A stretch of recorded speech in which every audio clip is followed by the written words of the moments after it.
Tempt కాగానే ఏం చేస్తుంది, న్యూడ్ చాటింగ్ చేద్దామా అంటది. అనగానే వీడేం చేస్తాడు, టెంప్ట్ అయిపోయి ఓకే అంటాడు. అనగానే ఫస్ట్ అవతల ఆ అమ్మాయి ఏం చేస్తుంది, న్యూడ్ చాట్ స్టార్ట్ చేస్తుంది. న్యూడ్ చాట్ స్టార్ట్ చేయగానే వీడియో చాట్ స్టార్ట్ చేయగానే ఆటోమేటిక్ వీడికి కాన్ఫిడెన్స్ వస్తుంది. ఒక అమ్మాయి బట్టలిప్పి అవతల న్యూడ్గా ఉంది అంటే వీడికి కాన్ఫిడెన్స్ వస్తుంది. ఆ అమ్మాయి ఒక్కటి ఉండదు అక్కడ, ఆ అమ్మాయి వెనకాల 10 మంది మగవాళ్ళు రెడీగా కూర్చొని ఉంటారు.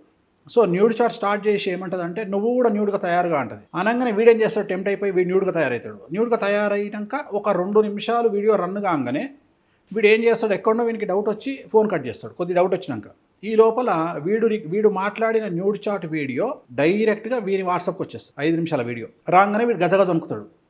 ఆ అమ్మాయికి వచ్చిన నష్టమేం లేదు, ఆ అమ్మాయి ఎవరో తెలియదు. ఆ అమ్మాయి ఫోటో చిన్నగా ఉంటుంది, వీడి ఫోటో పెద్దగా ఉంటుంది. న్యూడ్ చాట్లో మంచి వీడియో, నా అకౌంట్కి 50,000 అయ్యి, లేకుంటే యూట్యూబ్లో పెట్టేస్తా. నెక్స్ట్ వార్నింగ్, ఇది హనీ ట్రాప్. ఇది జరుగుతుంది జనరల్. ఇక ఈ సేమ్ యాస్టీజ్గా ఇంకొకటి ఏంటి అంటే బెట్టింగ్. అంటే బెట్టింగ్ యాప్స్ అనేవి మనకు తెలిసి